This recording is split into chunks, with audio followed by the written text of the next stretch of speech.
الحمد للہ رب العالمین والصلاة والسلام علی رسولہ الامین وعلی آلہ وصحبہ اجمعین ومن تبعہم بإحسان الی یوم الدین اما بعد فاعوذ باللہ من الشیطان الرجیم بسم اللہ الرحمن الرحیم رب اشرح لی صدری ویسر لی امری واحلل عقدۃ من لسانی یفقہوا قولی ربنا زدنا علما وفهما اللهم فقهنا في الدين اللهم إنا نسألك علما نافعا ورزقا طيبا وعملا متقبلا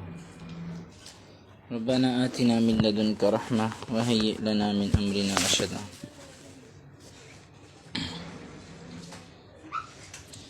باب اداء الخمس من الإيمان. اداء الخمس من الإيمان، یہ بیان ہے کہ مال غنیمت سے پانچواں حصہ، الخمس مال غنیمت سے جو پانچواں حصہ ہے اسے ادا کرنا یہ بھی ایمان سے تعلق رکھتا ہے. مال غنیمت کیا ہوتا ہے؟ جب مسلمان اور کفار کا آمنا سامنا ہوتا ہے، کفار کو شکست ہو جاتی ہے، پھر جو ان کا مال ہوتا ہے وہ مسلمان مال اکٹھا کرتے ہیں، اسے کہا جاتا ہے مال غنیمت. پھر امیر جو ہوتا ہے وہ اس مال میں سے پانچواں حصہ اللہ اور اس کے رسول کے لیے وہ نکال دیتا ہے. اسے کہتے ہیں الخمس، مال غنیمت سے پانچواں حصہ ادا کرنا. اس کا تعلق بھی من الایمان، ایمان سے ہے. امام بخاری رحمہ اللہ کتاب الایمان میں ہر وہ باب لے کے آنا چاہتے ہیں، ہر وہ حدیث لے کے آنا چاہتے ہیں جو اہل ایمان کے ایمان میں اضافے کا باعث بنے. باب اداء الخمس من الایمان. قال حدثنا علی بن الجعد قال اخبرنا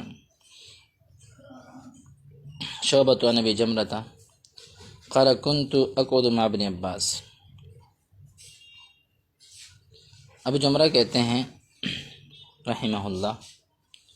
كنت اقعد مع ابن عباس، میں عبداللہ بن عباس رضی اللہ تعالی عنہ کے پاس بیٹھا کرتا تھا.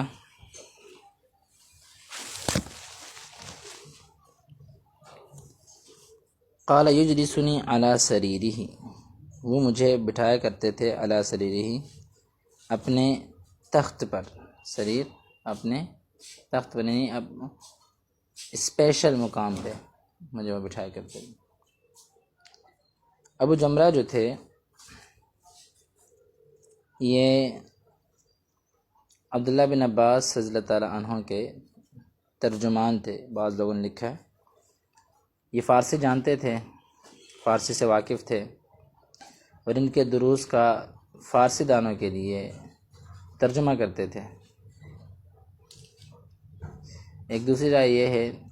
کہ رش کی وجہ سے عبداللہ بن عباس رضی اللہ عنہ کی جو بات ہے وہ آگے پہنچاتے تھے، مزید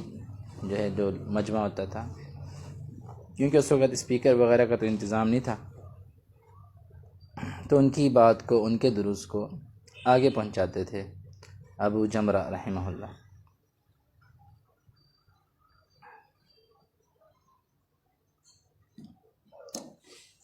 فقال، تو عبداللہ بن عباس رضی اللہ عنہ نے کہا ان سے، اقیم عندی، میرے پاس ٹھہرو، میرے پاس رکو، مستقل طور پہ ٹھہر جاؤ. حتیٰ کہ اجعل لک سہما، میں آپ کے لیے مقرر کروں گا سہما، ایک حصہ، من مالی، اپنے مال میں سے. کہتے ہیں فاقمت معہ شہرین، تو میں ٹھہرا رہا ان کے ساتھ شہرین، 2 ماہ تک. ثم قال، پھر کہنے لگے، یعنی عبداللہ بن عباس رضی اللہ عنہ اب ابو جمرہ رحمہ اللہ کو ایک واقعہ سنانے لگے. کہنے لگے ان وفد عبد القیس، کہ عبد القیس کا وفد، لما اتوا النبی صلی اللہ علیہ وسلم، جب اللہ کے نبی صلی اللہ علیہ وسلم کے پاس آئے. وفد عبد القیس سے مراد یہ اصل میں 14 آدمی تھے، یہ لکھ لیجئے، 14 آدمی تھے وفد عبد القیس میں. جن کا سربراہ جو ہے وہ منذر بن عائز تھا، المعروف الاشج کے لقب سے معروف تھا، منذر بن عائز۔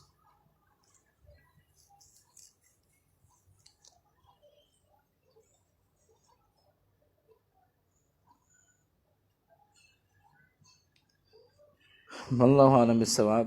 اکثر روایات میں 40 آدمیوں کو بھی، کسی روایت میں 40 آدمی کا بھی ذکر ہے کہ 40 آدمی تھے۔ واللہ عالم، یہی ممکن ہے کہ 40 میں سے 12،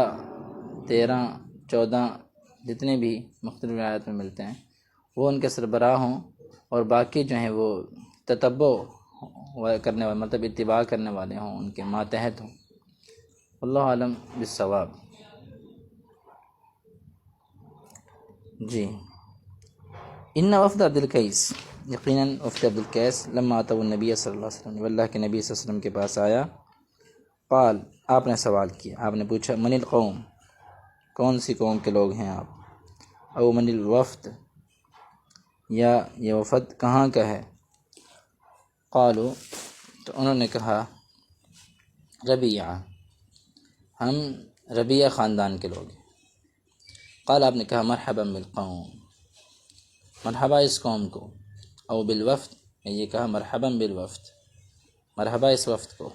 غیر خزایا، نہ ذلیل ہونے والے، ولا ندامہ، اور نہ شرمندہ ہونے والے، یعنی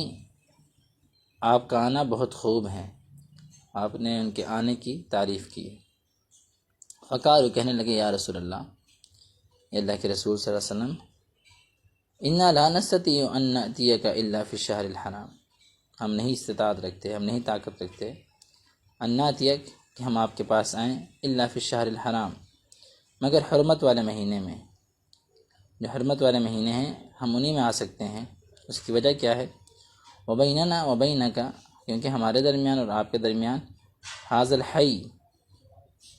یہ جو قبیلہ ہے نا، من کفار کا مضر، یہ کفار کا مضر قبیلہ جو ہے، یہ جو ہے ہمیں نقصان پہنچا سکتا ہے، کیونکہ حرمت والے مہینے میں کفار بھی حرمت والے مہینوں کا احترام کیا کرتے تھے، کفار بھی اس مہینے کا احترام کرتے اور جنگ وغیرہ سے باز رہتے، دور رہتے۔ فمرنا، آپ ہمیں حکم دیں، بامر فصل، ایک قطعی حکم، ایسا حکم، پھر آپ یہ بتائیں کہ کیا آپ لوگوں کو علم ہے کہ وہ حرمت والے مہینے کون سے ہیں؟ اگر نہیں ہیں تو میں آپ کو بتا دیتا ہوں۔ حرمت والے مہینوں میں رجب کا مہینہ ہے، ذیقعد کا مہینہ ہے، ذی الحج کا مہینہ ہے، اور محرم کا مہینہ ہے۔ یہ 4 مہینے حرمت والے ہیں، یہ بھی آپ لکھ لیجئے گا۔ بِأَمْرٍ فَصْلٍ، ہمیں آپ ایک قطعی حکم دے دیں، اٹل حکم دے دیں، ٹھیک ہے، کہ بار بار ہم آ نہیں سکتے آپ کے پاس، جو ہے نخبرو، جس کی ہم خبر دیں، ان لوگوں کو، من وراءنا نخبر بہ، جس کے متعلق ہم خبر دیں ان لوگوں کو، من وراءنا، جو ہمارے پیچھے ہیں، مطلب ہماری قوم کے مزید لوگ جو یہاں نہیں آ سکے، ان کو جا کے ہم بتلائیں۔ وندخل بہ الجنہ، وندخل، اور ہم داخل ہو جائیں، بھی اس کے ذریعے، الجنت، جنت میں۔ وسألوہ عن الاشربہ، اور انہوں نے آپ صلی اللہ علیہ وسلم سے سوال کیا تھا، عن الاشربہ، پینے والے جو برتن ہیں ان کے حوالے سے۔ فامرہم باربع ونہاہم عن اربع، آپ صلی اللہ علیہ وسلم نے انہیں حکم دیا 4 چیزوں کا، اور آپ نے انہیں روکا عن اربع، 4 چیزوں سے۔ امرہم بالایمان، آپ نے انہیں حکم دیا بالایمان وحدہ، ایمان کے متعلق، وحدہ، اس اکیلے اللہ پر، مطلب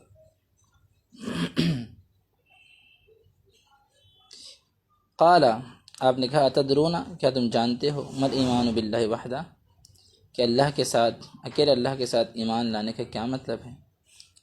قالوا، انہوں نے کہا اللہ و رسولہ عالم،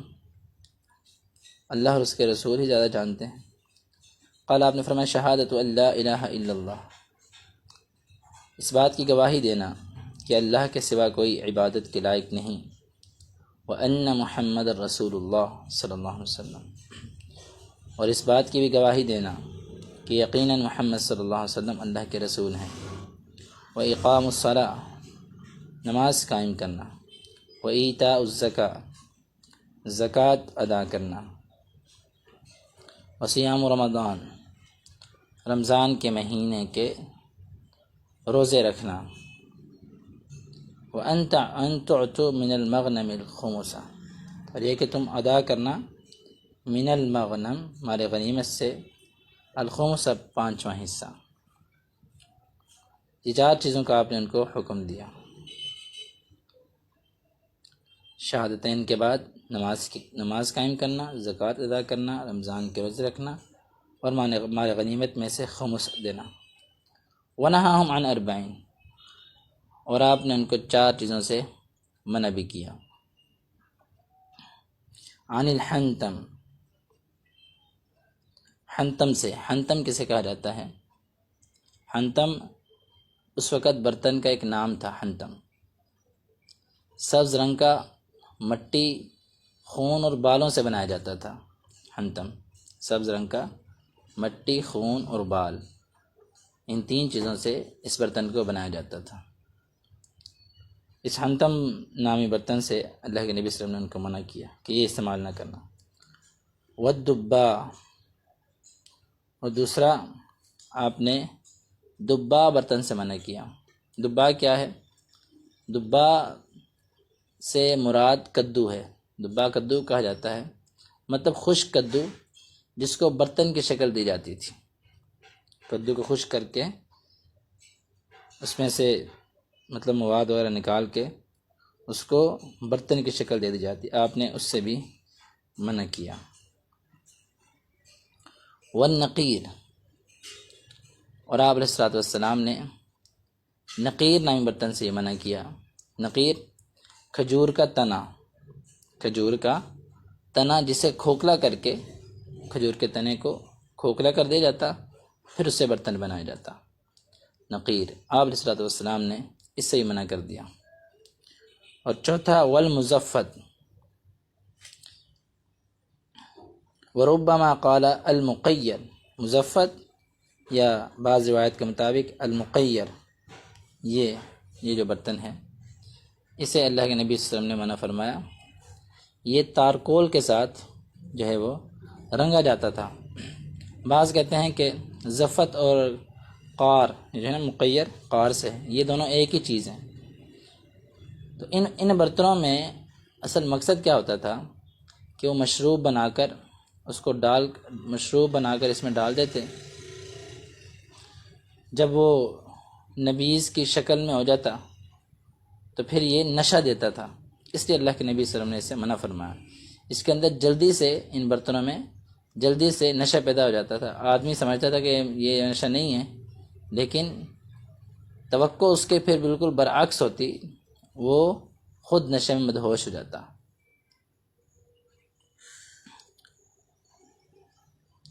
پھر بعد میں اللہ کے نبی صلی اللہ علیہ وسلم نے ان برتنوں کی رخصت دی تھی، لیکن اس شرط کے ساتھ کہ اس میں نشہ نہ ہو، اس شرط کے ساتھ۔ قال احفظوہن واخبروا بہن من وراءکم، آپ علیہ السلام نے فرمایا احفظوہن، ان کو، یا ان باتوں کو حفظ کر لو، یاد کر لو، واخبروا بہن، اور ان باتوں کی جا کے خبر دو ان کو، من وراءکم، جو تمہارے مطلب پیچھے ہیں، یہاں نہیں آ سکے، ان کو بھی جا کے بتلاؤ۔ یہ آپ علیہ الصلوۃ والسلام نے وفد عبد القیس کو 4 باتوں کا حکم دیا، 4 باتوں سے روکا۔ یہ بہت اہم حدیث ہے۔ امام بخاری رحمہ اللہ، سب سے پہلے نقطہ پہلے لکھ لیں کہ امام بخاری رحمہ اللہ اس میں جو 4 باتوں میں سے چوتھی بات تھی، وَأَن تُعْتُوا مِنَ الْمَغْنَمِ الْخُمُسَ، اس سے استدلال کر رہے ہیں باب کی مناسبت کا، یہاں سے باب اخذ کیا امام بخاری نے کہ 5واں حصہ ہمارے غنیمت میں سے ادا کرنا۔ اس کے بعد دوسرا نقطہ آپ نے یہاں لکھنا ہے کہ ابو جمرہ جو تھے وہ عبداللہ بن عباس سے بیٹھا کرتے تھے، اور عبداللہ بن عباس ان کو ایک خاص مقام دیتے تھے۔ اس سے یہ ثابت ہوتا ہے کہ علمی حیثیت کے مطابق کسی کو اگر کوئی بندہ زیادہ صاحب علم ہے تو اس کو اسٹیج پہ بٹھایا جا سکتا ہے۔ یہاں سے یہ آپ نقطہ اخذ کر سکتے ہیں، صاحب علم کو اسٹیج پر بٹھایا جا سکتا ہے۔ تیسرا نقطہ آپ یہاں سے یہ اخذ کریں گے کہ جب عبداللہ بن عباس سے انہوں نے کہا اقیم عندی حتی اجعل لک سہما، یہاں سے یہ استنباط ہوتا ہے کہ دین کے لیے، دینی علم کے لیے اگر دینی علم کی خدمات آپ کسی سے لے رہے ہیں تو آپ حتی اجعل لک سہما من مالی، اس کو اس کی اجرت بھی آپ مقرر کریں، جیسے کہ عبداللہ بن عباس رضی اللہ عنہ نے ابو جمرہ کی رحمہ اللہ کی اجرت مقرر کی، تو اجرت بھی مقرر کی جا سکتی ہے، اجرت لی جا سکتی ہے، اس میں کوئی حرج نہیں ہے۔ اس کے بعد ان وفد عبد القیس لما اتوا النبی صلی اللہ علیہ وسلم قال ما القوم، جو بندہ اسپیشل آپ نے مقرر کر رکھا ہے کبھی کبھار اسے بھی آپ اسپیشلی طور پہ مستفید کر سکتے ہیں، جیسے انہوں نے وفد عبد القیس کا واقعہ سنایا کہ اس طرح لما اتوا النبی صلی اللہ علیہ وسلم قال من قوم۔ 5واں نقطہ کہ جب کوئی قوم، جب کچھ لوگ آپ کے پاس آئیں تو آپ انہیں ویلکم کریں، آپ انہیں مرحبا بالقوم، مرحبا بالوفد، اس طرح جس طرح اللہ کے نبی صلی اللہ علیہ وسلم نے مرحبا کہا تو انہیں خوش آمدید کہنا چاہیے، ان کا استقبال کرنا چاہیے، یہ بھی اس حدیث سے ثابت ہو رہا ہے۔ 6واں نقطہ کہ آپ کو اگر کوئی پریشانی لاحق ہے، کچھ بھی ہے، آپ اس کا بھی ذکر کر سکتے ہیں، جیسا کہ انہوں نے ذکر کیا ہے کہ بیننا و بینک ھذا الحی من کفار مضر، مسلمانوں کو، ایک مسلمان کو دوسرے مسلمان سے اپنی پریشانی کو ڈسکس کرنا چاہیے، ذکر کرنا چاہیے۔ 7واں نقطہ یہاں پہ یہ ہے کہ اللہ کے نبی صلی اللہ علیہ وسلم نے ایمان باللہ وحدہ سے صرف اللہ رب العزت کی ذات مراد نہیں لی، اکیلے اللہ پر ایمان لانے کا بھی مطلب یہ ہے کہ اس کے رسول پر بھی ایمان لایا جائے، شہادت اللہ الہ الا اللہ وان محمد رسول اللہ سے آپ نے تشریح کی۔ اب نمبر 7 پہ لکھیں گے کہ اللہ پر ایمان لانا، اللہ اور اس کے رسول دونوں پر ایمان لانا یہ مراد ہے، اکیلے اللہ پر ایمان لانے سے مراد اللہ اور اس کے رسول پر ایمان لانا مراد ہے۔ یہ بہت اہم نقطہ ہے کہ کچھ لوگ کہتے ہیں نہیں بس اللہ کو ہی ماننا ہے، اللہ پر ایمان لانا ہے، اس کسی رسول کو ماننے کی ضرورت نہیں۔ یہاں سے ان لوگوں کا رد ہو رہا ہے کہ جب تک آپ رسول پر ایمان نہیں لائیں گے گویا آپ اللہ پر ایمان نہیں لے کر آئے۔ تو یہاں پر ایک اور نقطہ ہے 8واں کہ آپ وہ برتن استعمال نہیں کر سکتے جس برتن میں کوئی نشہ ہو، نشہ آور کوئی چیز ہو، آپ کو وہ برتن چھوڑ دینے چاہیے۔ جن برتنوں میں لوگ جو ہے وہ نشہ آور چیزیں استعمال کرتے ہیں، یا یہاں سے یہ بات بھی ثابت ہو رہی ہے کہ اس کی مناسبت سے، اس کی تشبیہ میں بھی، مثال کے طور پہ جو شراب کے برتن ہیں آپ اس کی تشبیہات بھی جو ہے اپنے گھروں میں نہ رکھیں، اس طرح کے برتن بھی نہ رکھیں، اس سے بچیں گی تو آپ کے لیے یہ تقوی کی علامت ہے، ممنوع تو نہیں ہے وہ اس طرح کی، مطلب تقوی کی علامت یہ ہے کہ آپ اسے بھی بچ جائیں۔ نمبر 10 اور آخری نقطہ اس حدیث سے کہ آپ علیہ الصلوۃ والسلام نے ان کو کہا احفظوا بہن، ان کو یاد کر لو، واخبروا بہن من وراءکم۔ اس سے یہ معلوم ہوتا ہے کہ ہمیں اللہ کے نبی صلی اللہ علیہ وسلم کی احادیث یاد ہونی چاہیے، یاد کرنی چاہیے، اور دوسروں کو اس کی تبلیغ کرنی چاہیے، دوسروں کو اس کا واعظ کرنا چاہیے، بتلانا چاہیے۔ جی، باب ما جاء ان الاعمال بالنیۃ والحسبہ ولکل امرئ ما نویٰ، یہ بیان ہے اس بات کا کہ ان الاعمال بالنیہ، اعمال جو ہیں یہ نیت کے ساتھ ہی ہیں، والحسبہ اور ثواب کے ساتھ ہیں، ثواب کے حصول کے ساتھ ہیں، وَلِكُلِّ امْرِئٍ مَّا نَوَىٰ اور ہر ایک آدمی کو وہی ملے گا جو اس نے نیت کی۔ تو یہاں سے یہ بتایا جا رہا ہے کہ عمل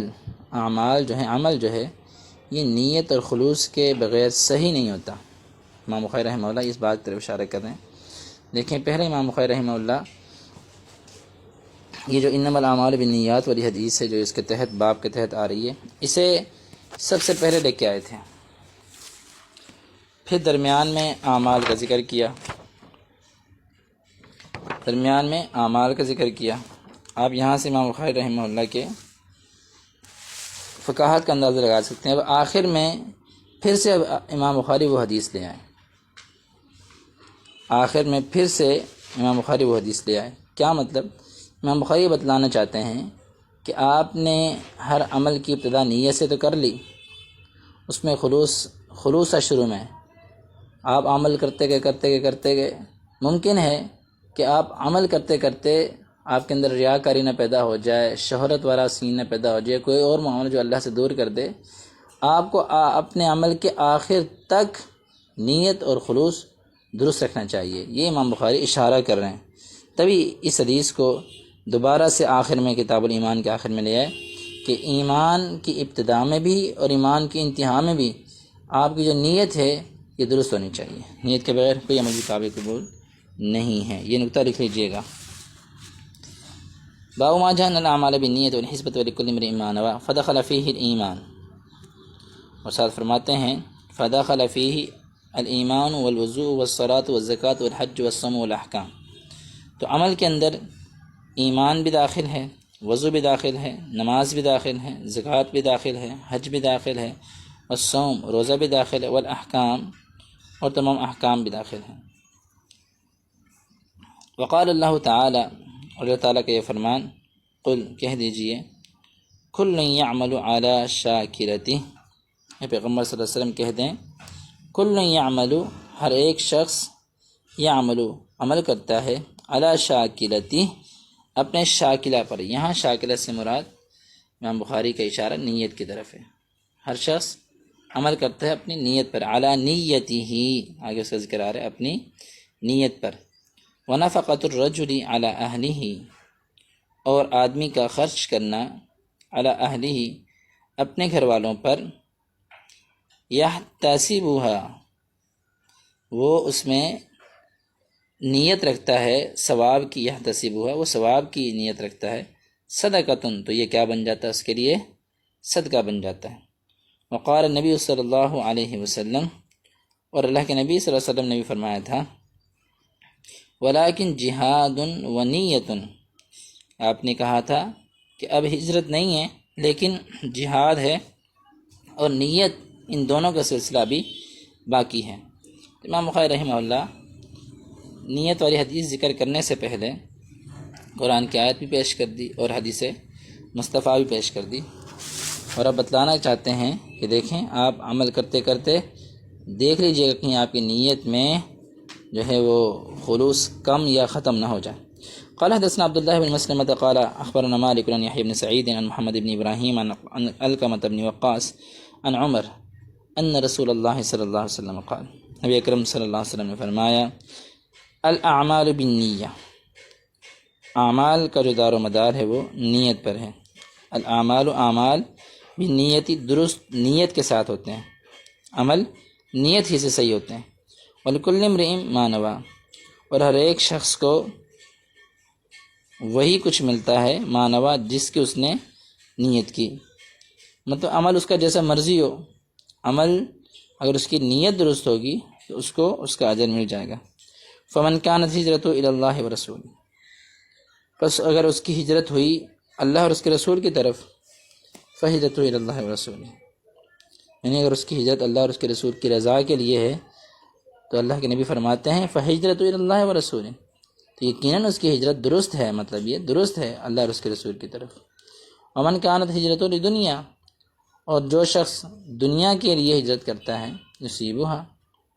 یعنی دنیا حاصل کرنے کے لیے، دنیا کمانے کے لیے، یصیبھا وہ دنیا کما لے گا، اسے دنیا پہنچ جائے گی، او امرأ یا کسی عورت سے شادی کرنے کے لیے ہجرت کرتا ہے یتزوجها اس سے شادی کر لے گا فہجرتہ الی ما ہاجر الیہ لیکن یاد رکھو اس کی ہجرت یعنی اس کی ہجرت سے مراد اس نے جو نیت کر رکھی ہے سب کو چھوڑ رکھا ہے اللہ اور اس کے رسول کو چھوڑ رکھا ہے دنیا کے لیے وہ پھر اسی کے لیے ہے وہ پھر اللہ اور اس کے رسول کے لیے نہیں ہے فہجرتہ الی ما ہاجر الیہ قال حدثنا حجاج بن منہال یہ حدیث ہم نے اس کے نکات اخذ کر لیے تھے شروع میں اس لیے ہم یہاں سے نکات اخذ اب نہیں کریں گے قال حدثنا حجاج بن منہال قال حدثنا شعبۃ قال اخبرني علی بن ثابت قال سمعت عبد اللہ بن یزید عن ابی مسعود عن النبی صلی اللہ علیہ وسلم علی بن ثابت رحمہ اللہ تابعی ہیں کہتے ہیں میں نے عبداللہ بن یزید سے سنا اور عبداللہ بن یزید وہ بیان کرتے ہیں ابو مسعود انصاری صحابی سے وہ عن نبی صلی اللہ علیہ وسلم سے یہاں پر ابو مسعود سے بھی صحابی ہیں اور پیچھے عبداللہ بن یزید رضی اللہ عنہ بھی صحابی ہیں یہ لکھ لیں اس سند میں دونوں صحابی ہیں ایک صحابی دوسرے صحابی سے روایت کر رہا ہے ایک صحابی دوسرے صحابی سے روایت کر رہے ہیں یہ ابو مسعود انصاری ان کا نام ہے لکھ لیجئے عقبہ بن عمر ابو مسعود انصاری رضی اللہ عنہ عبداللہ بن یزید بھی صحابی ہیں اللہ کے نبی صلی اللہ علیہ وسلم نے فرمایا اذا انفق الرجل علی اہلہ جب کوئی شخص خرچ کرتا ہے علی اہلہ اپنے گھر والوں پر اپنے اہل و عیال پر یحتسبها وہ خرچ کرتا ہے یحتسبها ثواب کی نیت سے فہو لہ صدقہ تو وہ اس کے لیے صدقہ ہے اس حدیث میں جو اہم نقطہ وہ یہ ہے وہ لکھ لیں آپ کہ خرچ کرنا ہے خرچ کرتے ہوئے نیت ثواب کی رکھنی ہے یہ نیت نہیں رکھنی اور بس ٹھیک ہے اب یہ میرے اوپر چٹی پڑ گئی ہے یعنی اس طرح کے الفاظ لوگ استعمال کرتے ہیں اگر آپ ایسے الفاظ استعمال کرو گے تو وہ آپ کے لیے صدقہ نہیں بنے گا یہ شرط ہے دیکھ لیں یہ شرط ہے ثواب کی نیت رکھنا شرط ہے کیونکہ یہ حدیث کا تعلق نیت سے ہے اگر آپ اسے چٹی سمجھ کے کر رہے ہیں کہ جی آپ لوگوں کے ڈر کی وجہ سے کر رہے ہیں کہ لوگ کیا کہیں گے یہ اپنے گھر والوں پہ خرچ نہیں کرتا اللہ کا خوف نہیں ہے آپ کے دل میں تو پھر آپ کو ثواب نہیں مل رہا آپ کے لیے وہ صدقہ نہیں ہے آپ ثواب کی نیت سے کریں اپنے گھر والوں پہ خرچ تو یہ آپ کے لیے صدقہ بن جائے گا جی قال حدثنا الحكم بن نافع قال اخبرنا شعيب عن الزهري قال حدثني عامر بن سعد عن سعد بن ابي وقاص رضی اللہ عنہ اس حدیث میں امام بخاری رحمہ اللہ کے جو شیخ ہیں حکم بن نافع رحمہ اللہ یہ اپنی کنیت سے زیادہ مشہور ہیں ان کی کنیت ہے ابو الیمان یہ ہم نے آپ کو پہلے بھی ایک بار ذکر کی تھی ابو الیمان ان کی حکم بن نافع رحمہ اللہ کی کنیت ہے تو امام بخاری کا اسلوب ہے کبھی نام ذکر کرتے ہیں کبھی کنیت ذکر کرتے ہیں تو یہاں پہ ان کا نام ذکر ہے عن سعد بن ابی وقاص رضی اللہ عنہ انہ اخبرہ ان رسول اللہ صلی اللہ علیہ وسلم قال نبی اکرم صلی اللہ علیہ وسلم نے فرمایا انک لن تنفق نفقۃ یقیناً تو ہرگز نہیں خرچ کرے گا کچھ بھی خرچ کرنا تبتغی بہا وجہ اللہ کہ تو حاصل کرنا چاہتا ہے اس سے وجہ اللہ کی رضامندی یعنی تو کچھ بھی ایسا اگر خرچ کرے گا جس سے اللہ کی رضامندی حاصل ہوگی نفقتاً یہ تنوین جو ہے نفقتاً کے اندر یہ اشارہ کر رہی ہے معمولی چیز بھی اگر آپ خرچ کریں مثال کے طور پہ اپنے گھر والوں پہ آپ ایک پیسہ بھی خرچ کر دیں یہ مطلب ہے لیکن اس کے پیچھے آپ کو اللہ کی رضا چاہیے تو اللہ کے نبی صلی اللہ علیہ وسلم فرماتے ہیں الا اجرت علیہا مگر تجھے اس پر اجرت دی جائے گی تجھے اس پر اجر دیا جائے گا اللہ کی طرف سے حتیٰ یہاں تک کہ ما تجعل فی فم امرأتک کہ تو جو ما تجعل تو جو ڈالے فی فم امرأتک اپنی بیوی کے منہ میں لقمہ بھی وہ بھی تیرے لیے جو ہے وہ صدقہ بن جائے گا اجر کا باعث بن جائے گا اس حدیث میں جو ہے وہ ایک لمبا قصہ ہے یہ طویل حدیث کا ایک چھوٹا سا ٹکڑا ہے یہ انشاءاللہ کتاب الجنائز کتاب المغازی کتاب الطب کتاب الفرائض وغیرہ میں کئی مقامات پر آگے انشاءاللہ ذکر ہوگی کئی مقامات پر حدیث آتی ہے 1295 نمبر پہ بھی حدیث ہے یہ 2742 نمبر پہ اگر آپ دیکھنا چاہتے ہیں 2744 نمبر پہ 3936 نمبر پہ 4409 نمبر پہ 5354 نمبر پہ 5659 نمبر پہ 5668 نمبر پہ 6373 نمبر پہ، 6733 نمبر پہ، کئی مقامات پہ انشاءاللہ آگے یہ حدیث آئے گی۔ اور یہ حدیث امام مسلم رحمہ اللہ نے بھی ذکر کی ہے، امام ابو داود نے بھی، امام ترمذی نے بھی، امام نسائی نے بھی، اور امام ابن ماجہ رحمہ اللہ، ان سب نے اس حدیث کو ذکر کیا۔ یہاں سے امام بخاری رحمہ اللہ کی جو امام بخاری کا طرز اسلوب ہے، کبھی کنیت اور کبھی نام کا ذکر کرنا، یہ ثابت ہوتا ہے۔ اور دوسرا، اس حدیث سے اللہ کے نبی صلی اللہ علیہ وسلم کا یہ فرمان کہ نفقتاً کے اندر جو تنوین ہے نا، کچھ بھی خرچ کرنا، یہ اس بات کی طرف اشارہ ہے معمولی سے معمولی چیز بھی اگر آپ خرچ کرتے ہیں لیکن اس کے پیچھے اللہ کی رضا موجود ہے تو یقیناً آپ کو اس پہ اجر دیا جائے گا۔ اور یہاں سے ایک اور بات کا بھی اشارہ ہوتا ہے، تیسرے نمبر پہ جو نقطہ ہے وہ یہ ہے کہ آپ صلی اللہ علیہ وسلم نے یہ جو انداز اپنایا ہے کہ ما تجعل فی فم امرأتک، کہ اپنی بیوی کے منہ میں لقمہ ڈالنا، یہ اس بات کی طرف اشارہ ہے کہ اپنی بیوی سے پیار محبت سے آپ کو رہنا چاہیے۔ یہ فی فم امرأتک کہ اپنی بیوی کو اپنے ہاتھ سے کھلانا چاہیے، یہ بھی اس بات کی طرف اشارہ ہے کہ کبھی کبھار اسے اپنے ہاتھ سے کھلا دینا چاہیے کھانا وغیرہ کچھ بھی، یہ محبت بڑھانے کے لیے۔ یہ اس حدیث میں آپ کا اشارہ میاں بیوی میں محبت بڑھانے کی طرف ہے۔ جی، باب قول نبی صلی اللہ علیہ وسلم، نبی اکرم صلی اللہ علیہ وسلم کا یہ فرمان، الدین نصیحہ، کہ دین خیرخواہی کا نام ہے، للہ ولرسولہ ولائمۃ المسلمین، اللہ کے لیے، اس کے رسول کے لیے، عام مسلمانوں کے لیے، وعامت مسلمانوں کے ائمہ کے لیے، وعامتہم اور عام مسلمانوں کے لیے۔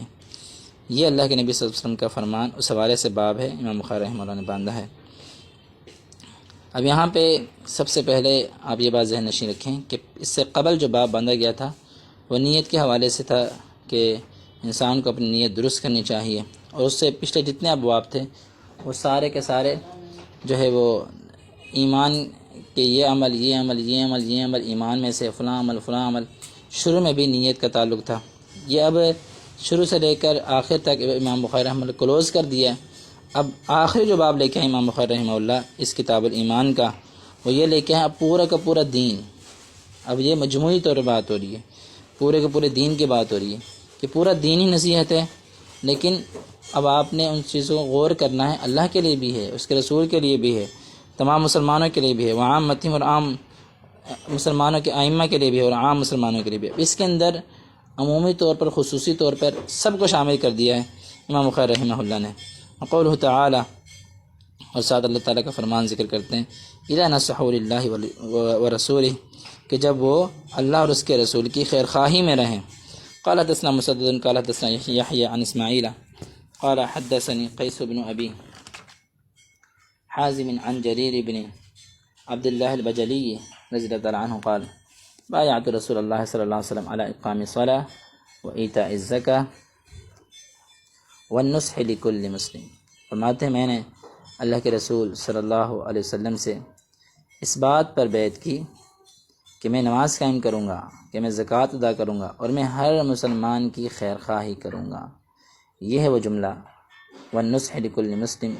نمبر 1 نقطہ یہ ہے وہ لفظ والنصح لکل مسلم کہ جہاں سے امام بخاری رحمہ اللہ نے باب قائم کیا ہے۔ دوسرا اس میں یہ بات ملتی ہے کہ امیر کے ہاتھ پر انسان کو بیعت کرنی چاہیے، ہر جو ہے وہ ایک جماعت ہونی چاہیے،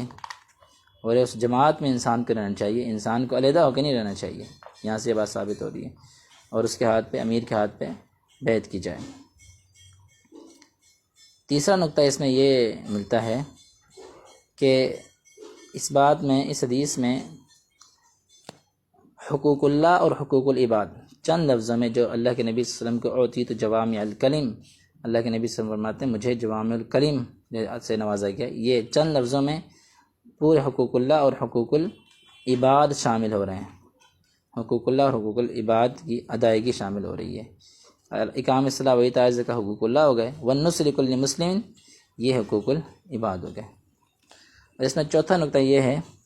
کہ حقوق العباد میں بالخصوص مسلمانوں کے ساتھ آپ کی خیر خواہی زیادہ ہونی چاہیے۔ ہمارے اکثر ایسا ہوتا ہے کہ ہم نے کفار کو اپنا دوست بنایا ہوتا ہے اور مسلمانوں کو پوچھتے بھی نہیں ہیں۔ تو اس لیے چوتھا نقطہ لکھ لیجئے، بالخصوص خیر خواہی ہے یہاں پہ بالخصوص اللہ کے نبی مسلمانوں سے ذکر کر رہے ہیں، نہ کہ تمام انسانوں سے۔ یہاں پہ یہ بہت اہم نقطہ ہے، ہم لوگ مسلمانوں کے ساتھ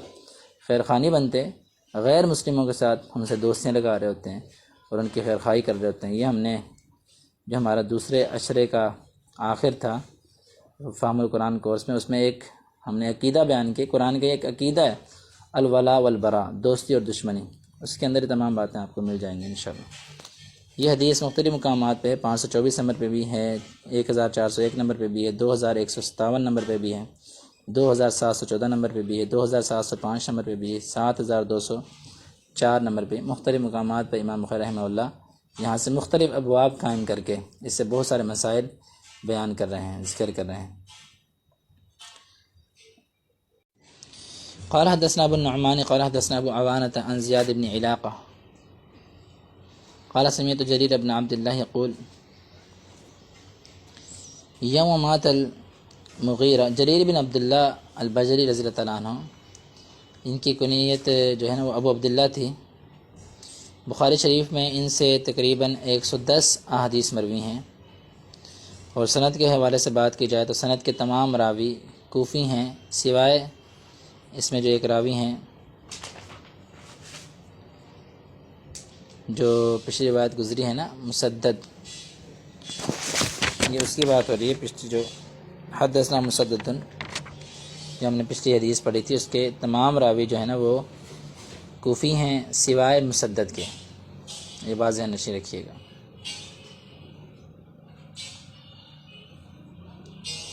قال حدثنا ابو النعمان قال حدثنا ابو عوانة عن زیاد بن علاقة قال سمعت جریر بن عبداللہ یقول، کہتے ہیں زیاد بن علاقہ رحمہ اللہ کہ میں نے جریر بن عبداللہ رضی اللہ عنہ سے یہ بات اس دن سنی، یوم جس دن مات المغیرۃ بن شعبہ، مغیرہ بن شعبہ رضی اللہ تعالیٰ عنہ کی وفات ہوئی۔ مغیرہ بن شعبہ رضی اللہ تعالیٰ عنہ یہ سیدنا امیر معاویہ رضی اللہ عنہ کی طرف سے کوفہ کے گورنر تھے، تقریباً سن 50 ہجری میں ان کی وفات ہوئی ہے، یہ واقعہ سن 50 ہجری کا ہے۔ فوت ہوتے وقت انہوں نے جریر رضی اللہ عنہ کو اپنا عارضی نائب بنایا تھا، جس طرح ہوتا ہے نا وقتی نائب، وہ بنایا تھا انہوں نے، تو اس لیے اب وہ جریر بن عبداللہ رضی اللہ عنہ ان کی نیابت کس انداز میں کر رہے ہیں وہ دیکھ لیجیے آپ۔ کہتے ہیں جس دن مغیرہ رضی اللہ تعالیٰ عنہ فوت ہوئے، قامہ کھڑے ہوئے، کون؟ جریر بن عبداللہ رضی اللہ تعالیٰ عنہ، فحمد اللہ، اللہ کی حمد بیان کی، واسنا علیہ، اللہ تعالیٰ کی ثنا بیان کی، وقال، اور فرمایا، علیکم، تم پر لازم ہے، باتقاء اللہ، اللہ سے ڈرنا، وحدہ، اس اکیلے اللہ سے، لا شریک لہ، جس کا کوئی شریک نہیں ہے، اللہ سے ڈرنا تم پر لازم اور واجب ہے، والوقار، اور تحمل، والسکینہ، اور اطمینان یہ رکھنا تم پر واجب ہے، حتیٰ یاتیکم امیر، جب تک کہ تمہارا دوسرا امیر نہ آ جائے۔ مطلب وہ یہ بتانا چاہ رہے ہیں کہ امیر فوت ہو گیا تو اس کا مطلب یہ نہیں کہ تم تتر بتر ہو جاؤ، منتشر ہو جاؤ، یا جو ہے وہ حدود اللہ کی پامالی کرنا شروع کر دو، نہیں، تمہیں ہر وقت اللہ سے ڈرنا چاہیے جب تک کہ تمہارا دوسرا امیر نہیں آتا۔ جہاں پہ سیاستی نقطے لکھ لیں، یہ نقطہ لکھ لیجئے کہ انسان کو ہر وقت اللہ سے ڈرنا چاہیے، اپنے جو ہے وہ مالک، اپنے دنیا کے مالک یا اپنے دنیا کے آقا کی وجہ سے نہیں ڈرنا چاہیے، بلکہ اللہ کا ڈر ہونا چاہیے انسان کے دل میں ہمیشہ۔ جیسا وہ فوت ہو گئے تو اس کا مطلب تم پیچھے حدود اللہ کی پامالی کرو گے، یہ ان کا اشارہ تھا۔ فَإِنَّمَا يَأْتِيكُمُ الْآنَ، بس یقیناً وہ ابھی آنے والا ہے، مطلب دوسرا امیر بھی ابھی آ جائے گا، تو اس میں کوئی دیر تھوڑی لگنی ہے۔ ثم قال، یہاں سے ایک اور بات سمجھ میں آ رہی ہے کہ امیروں امراء کو چاہیے کہ جب بھی ایسا معاملہ ہو وہ وقتی طور پہ اپنا نائب لازمی مقرر کریں۔ یہ لکھ لیں نقطہ، دوسرا نقطہ، کہ امراء کو چاہیے ایسا کوئی معاملہ ہو تو وقتی طور پر اپنا نائب لازمی کسی صاحب فراست شخص کو مقرر کرنا چاہیے۔ ثم قال، پھر انہوں نے کہا، استعفوا لاميركم، سب سے پہلے تو تم اپنے امیر کے لیے دعائے مغفرت کرو، فإنه كان يحب العفو، کیونکہ وہ معافی کو پسند کیا کرتے تھے، یہاں سے تیسرا نقطہ یہ بھی لکھ لیں کہ یہاں سے اس حدیث سے یہ بات ثابت ہو رہی ہے کہ اب مسلمان پر یہ حق ہے کہ دوسرے مسلمان کے لیے اللہ رب العزت کے حضور معافی کی درخواست پیش کرے، اللہ اسے معاف کر دے۔ اور بالخصوص یہاں پر تذکرہ امیر کا ہو رہا ہے تو امیر کے لیے اسپیشل جو ہے وہ دعا درخواست کرنی چاہیے اللہ کے حضور، اللہ اسے معاف کر دے۔ کہتے ہیں فَإِنَّهُ كَانَ يُحِبُّ الْعَفْوَ ثُمَّ قال، پھر کہا اما بعد، حمد و ثنا کے بعد، فَإِنِّي أَتَيْتُ النَّبِيَّ صلی اللہ علیہ وسلم،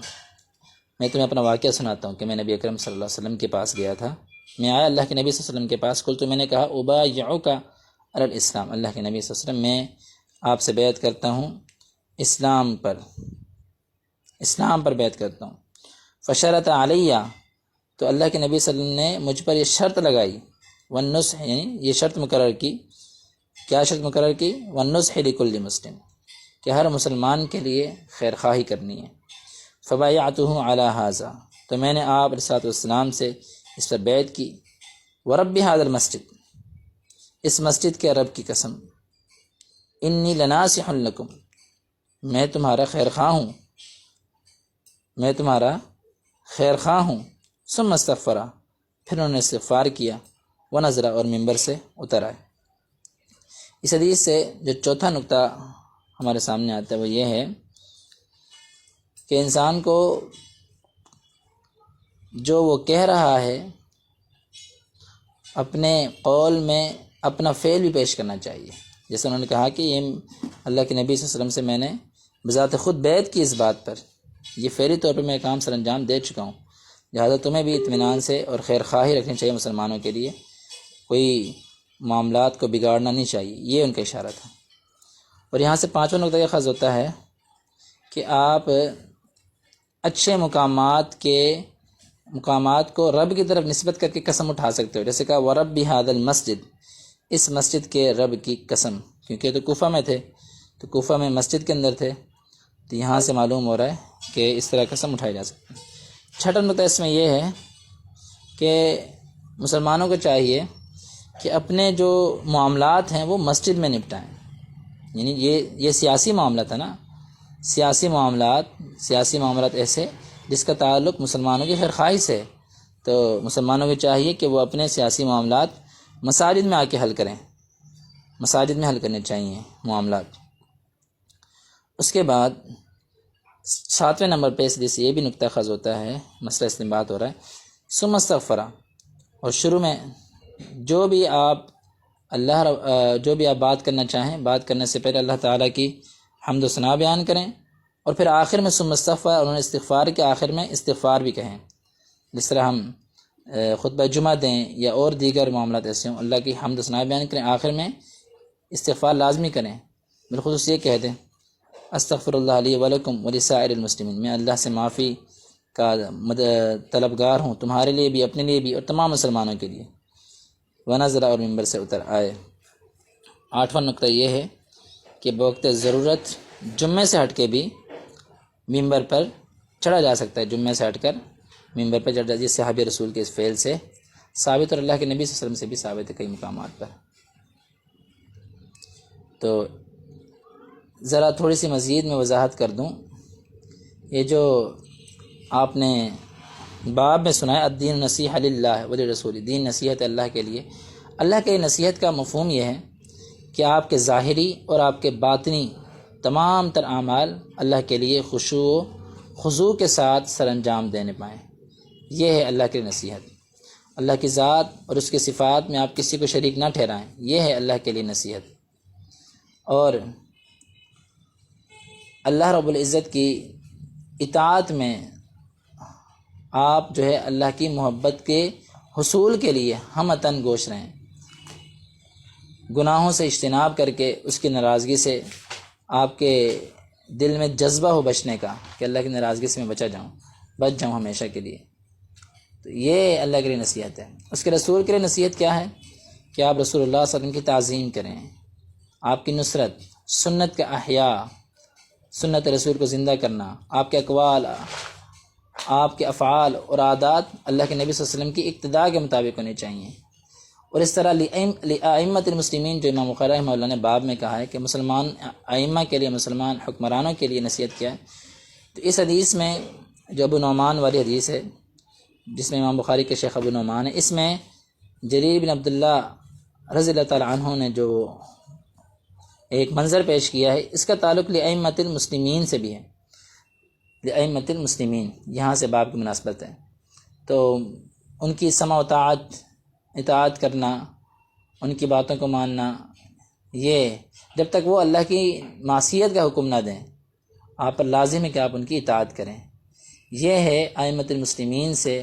جو ہے ان کے لیے نصیحت۔ اور اس کے بعد عام لوگوں کے لیے، عام مسلمانوں کی نصیحت کیا ہے؟ ان کے ساتھ آپ مشفقانہ سلوک رکھیں، ان کے ساتھ نرمی سے پیش آئیں، ان کو تکلیف دینے سے باز رہیں، ان کے جو ہے ہمیشہ نفع وغیرہ کا خیال رکھیں، عام بھلائی کے لیے جو کام بھی آپ کر سکتے ہیں آپ وہ کریں، مطلب آپ ان کو کسی معاملے میں ان کا گھاٹا نہ ہونے دیں، ان کو خسارے میں نہ ڈالیں۔ یہ ہے عام لوگوں کے لیے نصیحت۔ تو یہ کتاب الایمان ہم نے الحمدللہ آج وہ پڑھی ہے، کتاب الایمان مکمل کی ہے۔ اللہ رب العزت مجھے اور آپ کو کتاب الایمان سے جتنے بھی فوائد ہیں وہ اخذ کر کے، اور اس میں اللہ کے نبی صلی اللہ علیہ وسلم کی جتنی بھی احادیث ہیں اور جتنی بھی ہم نے قرآن کی آیات پڑھی ہیں، اللہ ہمیں وہ سمجھ کر اپنی زندگی میں اسے عملی جامہ پہنانے والا بنائے۔ اور اس کے ساتھ ساتھ یہ آپ کو بتلاتے چلیں، کتاب الایمان اور اس کا مقدمہ یعنی بدء الوحی میں وہاں سے لے کر یہ مکمل مکررات سمیت، یعنی جو بار بار تکرار سے آئی ہیں حدیث، تقریباً یہ 81 احادیث پر مشتمل تھی۔ تو ہم نے الحمدللہ وہ پڑھی ہیں، انہیں ہم نے سمجھا ہے، جانا ہے۔ ان میں تقریباً جو ہے صحابہ و تابعین کے جو آثار آئے ہیں وہ تقریباً 13 تھے، 2 کے سوا تمام جو ہے وہ آثار معلق تھے۔